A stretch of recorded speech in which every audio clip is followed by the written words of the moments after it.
Welcome to Election 2024 live coverage from Gray Media, Iowa. We are at the Des Moines State Capitol Bureau. I am Political Director Dave Price, joined by Connor Hendricks.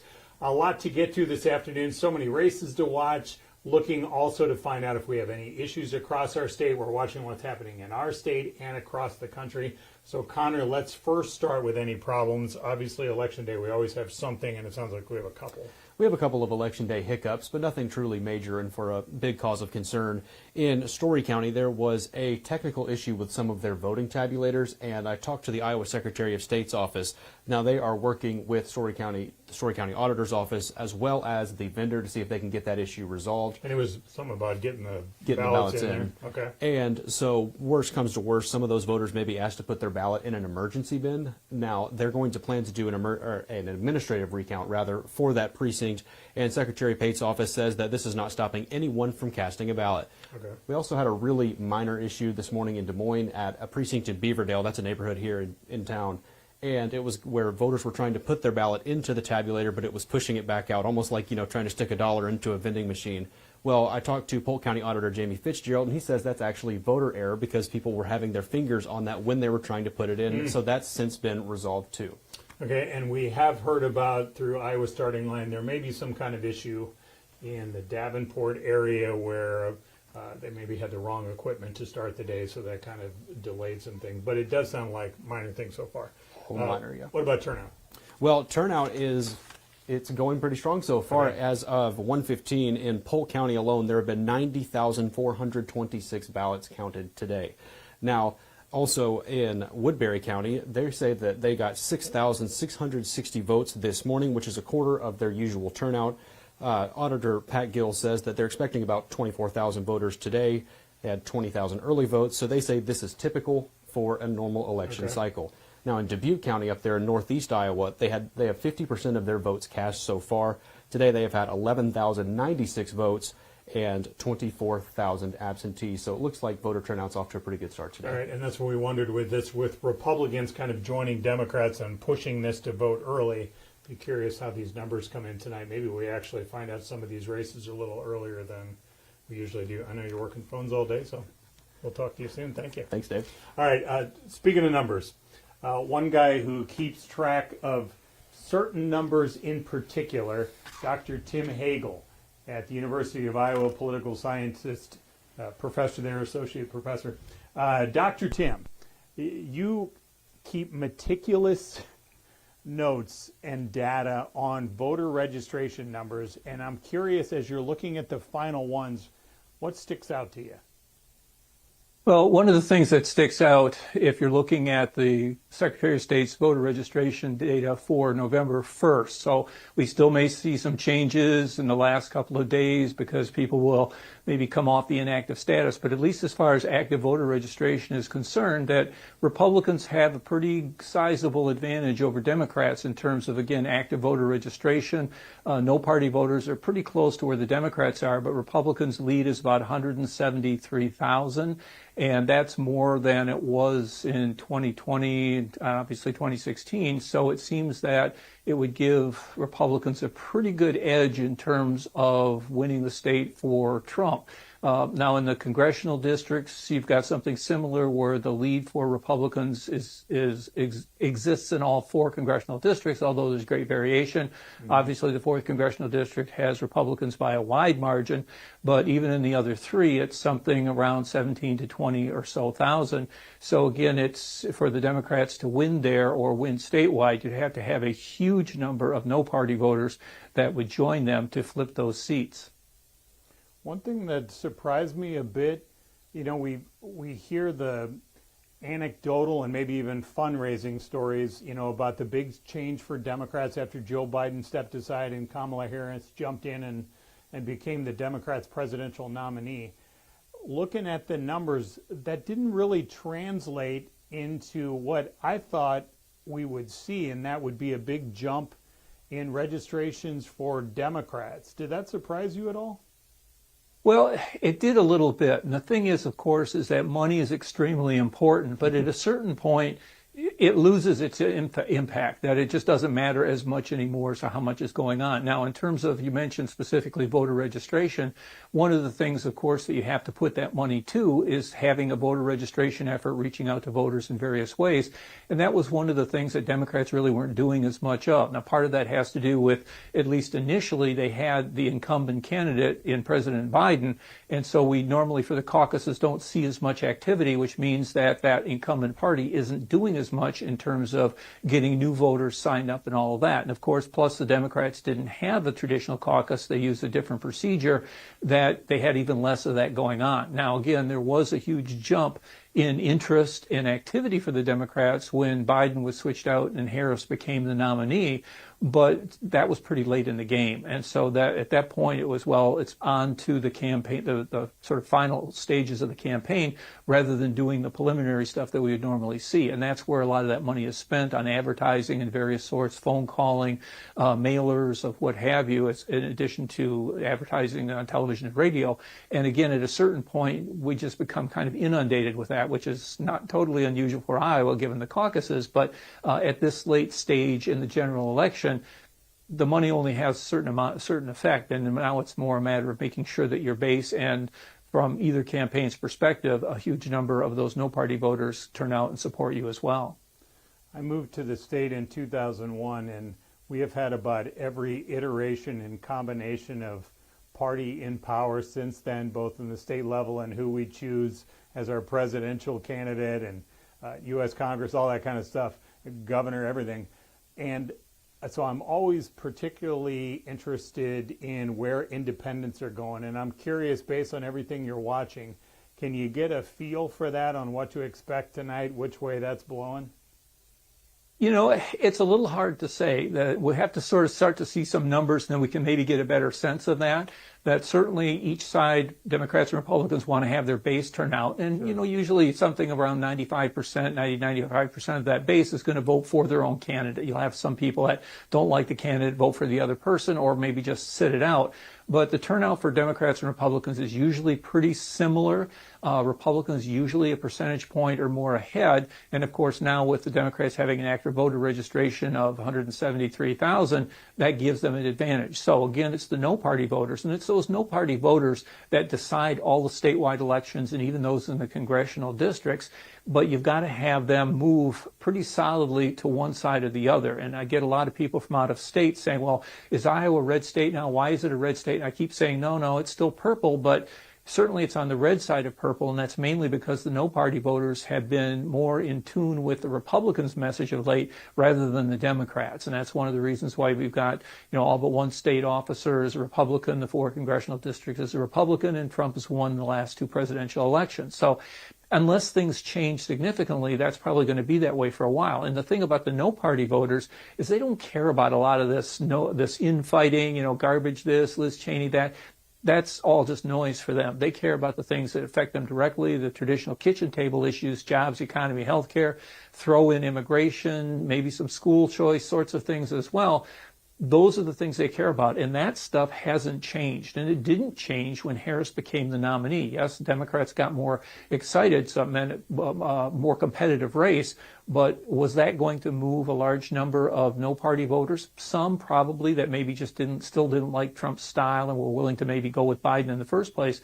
But by and large, it's still the economy, as you know, Clinton said back in the day, it's the economy, stupid, and right. That's one of the things that Democrats haven't been able to message sufficiently to get the no-party voters on their side. But we'll see when some of the numbers start to come in. We have about a minute left. There was one thing I wanted to ask you, though, and I appreciate that you're a political scientist and a researcher and all that, but you're also a political junkie, right? Like, what's the race in our state that has your curiosity the most?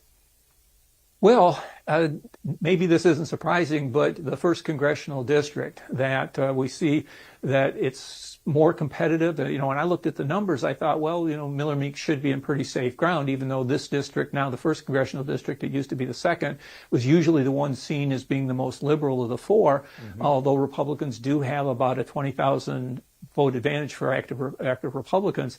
But even recently, because of the Iowa poll that came out, that places like Larry Sabato's crystal ball actually moved it to lean Democrat.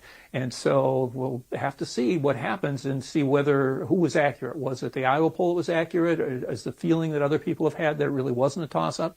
Well, obviously I'm in this district, so I'm certainly paying attention to it. Indeed, Dr. Tim Hagel, really appreciate it. I know you got a full slate of interview requests today, so appreciate the time. You're very welcome.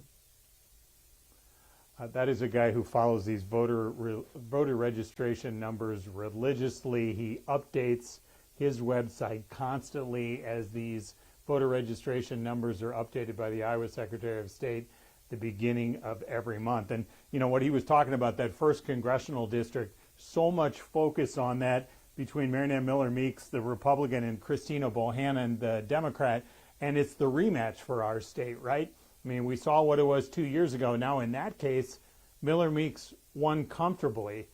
This time around, it seems like there's a different feel of things. Now, you know, we'll see when it's all said and done and we get the votes cast. I was also looking through those numbers, and if my math is right, then Republicans had a 4% edge in voter registrations for this first congressional district. So that's the edge. But as Dr. Tim's talking about there, you know, we got to pay attention to the independents. And just looking kind of statewide, we know that about 30% or so of our registered voters are kind of those independents, those non-party folks.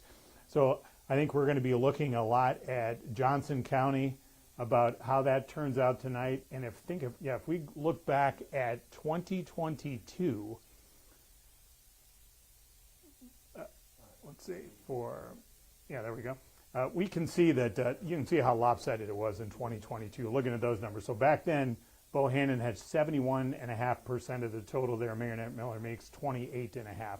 So we'll see about the percentage. We'll also see about the turnout in that as well. So that first congressional district, just so much attention. And of course, if you live in that district, this is nothing new to you because about every commercial break had one of these two people featured. And if you're watching videos online, it's about every single commercial break in between your videos there. Those video rolls were pushing this first congressional district so much outside money. I believe I saw that between the first and the third districts, you're talking about $50 million in total spending just for those two. If that's the case, obviously that is a ton of money for that one. And then that third congressional district, which we will be talking about quite a bit. So back in 2022, that was a close one with Zach Nunn, the Republican, when he won that seat from then incumbent Cindy Axne, the Democrat. 2024, we see how this thing shakes out now that it's Zach Nunn and Lanaan Bakam. Let's bring in a couple of friends here. Matt Paul, the Democratic strategist who has worked on numerous state and presidential campaigns in his career. Nicole Schlinger on the Republican side, same story, as she too has worked for a party in our state on the Republican side and federal races. Hey, thanks to you both. Thanks for coming in. Nicole, start with you. What most has your interest tonight?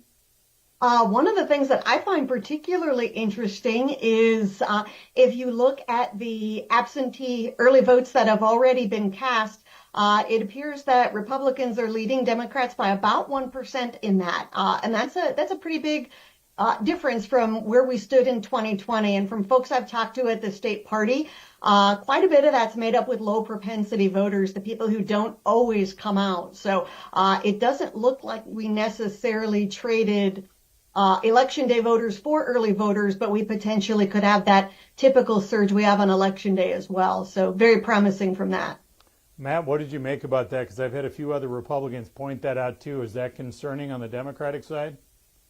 I don't think so, because I think if you look at 20, we were dealing with the pandemic. We were right in the middle of COVID. So there was, I think, generally just an extra acceptance of voting, early voting by mail. And the other thing is that the Republican legislature and the Republican governor have shortened the early vote window in the state. So I'm not sure that comparison at the end of the day is as strong as it should be. I completely understand why Republicans are making that point, but we're seeing heavy turnout thus far today here in the middle of the afternoon. I think we are on our way to a very strong turnout today in Iowa.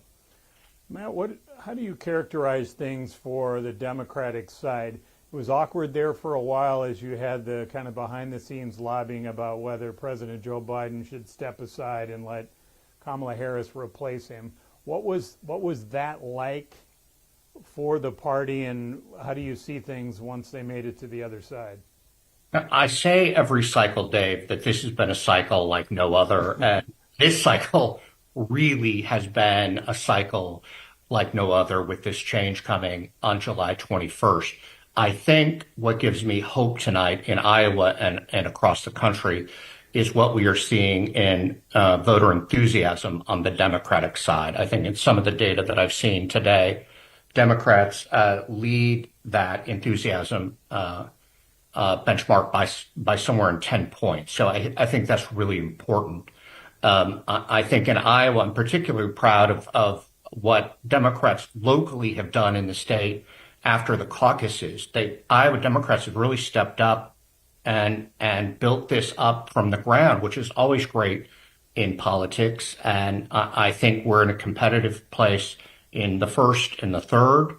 I never ever bet against Ann Seltzer. So we'll see what happens tonight. All right, let's look at this third congressional district, and I called up behind me. So this is the 2022 map, and as I mentioned a couple of minutes ago, I mean that was a squeaker. So Cindy Axne lost. She was the incumbent at the time. She lost to Zach Nunn, her challenger, 2,145 votes. Clearly very close, and as we could tell from the map, I mean, Polk was hers, everything else was red in the district. Matt, as we slide into 2024 with Lenon Beckham on the ballot there, why would anything change in your mind for, in this case, the challenger to win? Well, I think you learn from every cycle. Congressman Nunn won by 0.6 of 1 point in 22, in large part because Polk County underperformed. And I know this is something that Polk County officials, party officials, and elected officials have been working very hard on. We'll see what the change is tonight as far as turnout in Polk County. But what we've seen thus far this morning, I think, is encouraging. The other addition here is because of the growth in Dallas County. I think Dallas County, I'm almost watching more closely than I am Polk County. We've also got some big legislative races in Dallas County, a big county attorney race there that's driving a lot of voter interest. So I think for Lenon Beckham, my friend, to win, he's got to have very strong turnout in Polk and Dallas and have a margin coming out of those two counties to offset the rest of the third. And I just punched up Dallas from 2022 when it was the Nunn-Axne race. Nunn carried Dallas by 1,575 votes. And as you've talked about, I mean, there's just been explosive growth in that county. And just the suburban vote there obviously can be captured there. They got rural parts too, but it can be captured there. Nicole, can you zoom in a little bit on Dallas? What do you make of that, about its importance in this race? Absolutely. Dallas is the fastest growing county in the state of Iowa, of course. And as our suburbs creep westward, that's something that we need to take into account. The Republican Party under Donald Trump is changing. We are, excuse me, we're significantly more attractive and appealing to working class voters. Excuse me. So, but I look at this seat generally, and this seat has ping-ponged back and forth more than any other seat. You know, it goes back, it's been, we've had Axne, we've had David Young, we've had Zach Nunn. And, you know, Zach has been, he has done the work, he has checked the boxes, and he's provided great service for his constituents, and he's done everything that needs to be done to win and turn out his voters today. Matt, you and I have aged out of this demographic, but will you talk a little bit about Trump's ability to connect with the white guys who are in their 20s and 30s? What's that all about? Yeah, I think if the vice president wins tonight, I think in large part it will be driven by the gender gap. I have never seen a gender gap like we are seeing in this cycle, David. It is, on the conservative side, it is somewhere between 8 and 10 points. And on the outside of that, it's upwards of 20-point difference gap between how women and men are voting in this election. And I think that will be a factor here. I think, if there's one area we need to continue to work on the Democratic side is our sort of kitchen table economic message. I think if we win tonight, it's going to be in large part because the issue of reproductive freedom and where suburban women are falling in that. I think what we're seeing with some of this, what Seltzer uncovered in her findings regarding senior women as well is interesting in where we've seen growth in indication of Democratic momentum. So, look, I think we've got to work on that. I think you learn something from every cycle, but there's no question he's had an impact on this and sort of looking into that gender gap. But I'm not sure at the end of the day it will end up serving him well with the popular vote and ultimately with the Electoral College. We'll find out later. Matt, when Ann Seltzer's poll came out Saturday night, posted online on the Des Moines Register's website, 6 o'clock, and you saw that 3-point lead for Harris, what were you thinking? Well, I was surprised, like everybody else. I mean, I was really surprised. Again, if you think of where we were in 2020 as the state. So again, regardless of what happens tonight, I'm really proud of these county, local leaders that have stepped up and driven this and organized this. I think it's a lot of problems coming for the governor and for the Republican leaders of the state. That they control the state house. They have every office except for one statewide office with Rob Sand is the Democratic state auditor. And it looks like, at least in what we're seeing now, Iowans aren't particularly thrilled with what they've done. And so there's an opportunity here. And I think what's exciting is the growth and the excitement is coming from the local street level. And that's really encouraging. Nicole, after this poll came out, I saw the former President Trump was asked about it. He called this voter suppression. His followers have questioned Ann's integrity, and was she on the take? Did she get paid off by somebody? I mean, big picture, for any of us who live in the state of Iowa, Ann would be risking her entire business, and most of her clients have nothing to do with the election. She has private sector clients. I would assume you are not going to back that up, that this is some kind of crooked poll? I am not one to question Ann Seltzer's integrity, but I do question the results of this poll. And the thing that whenever I've heard someone ask me that question or express that sentiment, what I point out to them is, remember what a poll is. There's a 95% chance that this poll is within the margin of error. That means there's a 5% chance that it's wrong, even when done right. And when you compare this poll to all of the other polls done during a similar time period, it's really clear that this is an outlier. So, so I look at that, and that's why we average polls, because polls can be wrong. And I just think it's important to remember that poll doesn't have to be right for her to, for her to have conducted it in an appropriate manner. Okay, I'm sorry to get off course, but Nicole, can you talk about that incredible phone over your right shoulder? What is that? This is, it's a replica of an antique phone. Our company makes phone calls to voters to ID, persuade, turnout all over the country at Campaign HQ. And so we like to do our best to represent that. I mean, Matt, your background is awesome too, but you don't have that historic piece in there. And you're an art guy. I figured you'd have something cool in the backdrop. Yeah, I've got some local Iowa artists behind me, but I can't compete with that giant phone. I mean, that's pretty impressive. Hey, Matt, will you deep dive a little bit into that first district? We talked about a little bit with Dr. Tim earlier, but how do you look at how this is shaping up tonight? Yeah, I think from everything I'm seeing, and we've seen in the closing of this cycle, Representative Miller Meeks is in big trouble. And I think there are a number of factors for that. But I think obviously the district, the registered voter performance there is the most favorable for Democrats in the state.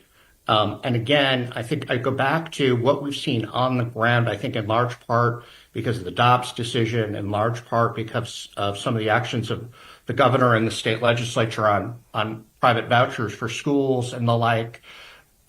local Democrats, I think, have done the best they can do thus far in capturing some of that frustration and anger amongst Iowans and channeling that into activating a local network. And I think that on top of some of the questions around Representative Meek's residencies and other aspects of this campaign. The other thing I want to point out that I think is important, and I think this is one area that Nicole and I agree on, is that candidates get better the more they do. Christina Bohannon ran once before. She didn't win, and she ran again. I'd point out that a guy named Tom Harkin ran for Congress in 1972. He didn't win, and he ran again, and he was elected in 1974 and went on to obviously become a U.S. Senator. Candidates get better as they progress in this. And so I give credit to Christina Bohannon and her organization for listening and learning, and they've run a very good campaign. And my sense is they're going to have a very good election night tonight. Your old boss, Tom Vilsack, did he retire undefeated? Well, he did. He dropped out of the presidential race in 2008, but otherwise he was undefeated. Yes. That's what I thought. All right, Nicole. So as you look at the first, what do you think about some of Matt's points? I agree with him that candidates who run more than once get better. One of those candidates is Marionette Miller Meeks. She ran for Congress, I believe, twice before winning the seat. She only won by 6 votes the first time. Anytime you are a Republican and you are running in a district that includes Johnson County, you should expect it to be tough. This is always going to be a tough race. So, I look at the strength that Republicans have built in some of those river counties over the last 4 or 6 years. And I think that's an area where she can make up some of that ground. But to Matt's point, this is going to be a close race. Is, Nicole, in your mind, is Scott the big one to watch? So, certainly. From a population standpoint, certainly. Matt, is Scott more important than Johnson, than Bohannon trying to run it up in Johnson? I think that's where Johnson has to run up the margin. I think that's where you have the opportunity. I mean, what's fascinating, you talk about my former boss, Governor Tom Vilsack, when he was running, that, we could count on Henry County, we could count on Lee County, we could count on Burlington and Davenport. That's changed. And that's why I get back to this economic message. We've got to get better at talking to working families about kitchen table issues and economic opportunity. Because, when Democrats are in office, economists will tell you that the economy does better. We have not done a good job in translating that like we should. And so that's something to work on. But I think based on the data we're seeing now, I think at the end of the day, when the votes are cast and counted tonight, I think Bohannon's going to win. I know I told you both we'd wrap up around 2:30. Let me close with this. I'd like let's get your thoughts on this presidential race. Matt, maybe let's start with you. I'm going to assume that you're going to be thinking that Kamala Harris pulls this off tonight. What would be the key for her if she is able to do that? I think we'll know early where we're heading if she's able to pull off a win in North Carolina. And we're seeing a monster turnout in Philadelphia right now. Georgia has already surpassed where they were in 20 hour by hour comparison. So I think if she can see some of those early wins or strong indications early in the evening, it's a game changer. But I think it's going to be close. I think it looks like she is going to win, but it's going to be close. There's no question about it. And in your gut, when would she be declared the winner? How long are we waiting? I think, again, I'm most interested in see what we see in those early returns in Georgia and North Carolina. I think that will give us an indication if there's a buffer there, if there's some breathing room in those early results, we might have an idea when this might close compared to what we saw in 2020. But again, let voters vote and let the votes be counted and we'll know. But I'm looking at those areas earlier in the evening. All right, Nicole, bring us home. What do you think? I presume that you think Donald Trump is going to pull this off. If he's able to do that, how would he be able to do that tonight? I think that we will likely not know who the 47th president will be before we go to bed tonight. It's more important to be right than be fast. But nonetheless, what I'm going to be looking at much like Matt, we're looking at things that close early on the East Coast, Michigan and Pennsylvania. If Donald Trump is faring well in the early returns in those states, particularly in Michigan, Kamala Harris is going to have a really rough time recovering from that. Nicole and Matt, thank you much. I know you two are also high in demand today, so appreciate the time this afternoon. Thank you. Always good to be with you. Just kind of keying in on a few of those big ones, and we're going to hear this throughout the afternoon, throughout the evening. That 1st congressional district, that 3rd congressional district, those could be the key ones to watch in our state, but so much outside interest too because of how close that Republican margin is in the United States House of Representatives.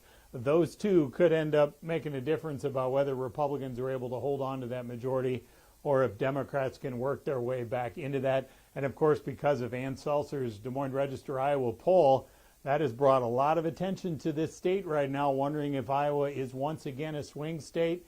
We don't really have the cable TV networks parked out all over our state, so it's not like it has been in cycles past, but I think you'll have the curious people peeking into our border wondering how those numbers turn out tonight and whether Ann has detected something once again like she has done in previous cycles about some kind of movement on the ground here. Thanks for joining us this afternoon. We will have frequent coverage throughout the day. We'll be back in this format starting tonight at 7 o'clock. Of course, in between, you can find plenty of coverage online and on your local Gray Media